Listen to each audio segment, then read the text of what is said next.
Каждый достопочтенный автомобилист, имеющий в своем гараже автомобиль, в частности Лада Веста, обязан делать следующие вещи. Это вот промазывать вот такие вот места, как петли, соединители, держатели, фиксаторы.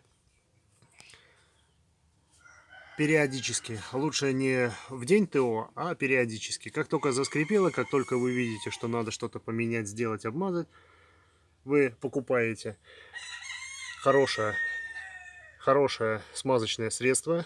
Вот по типу такого. Синенькое, густое, дорогущее, оригинальное, американское. И промазываете. И будет вам счастье. Поэтому заботимся о своем автомобиле, и автомобиль радует вас. Не переключайтесь, подписывайтесь на канал, будет много нового интересного.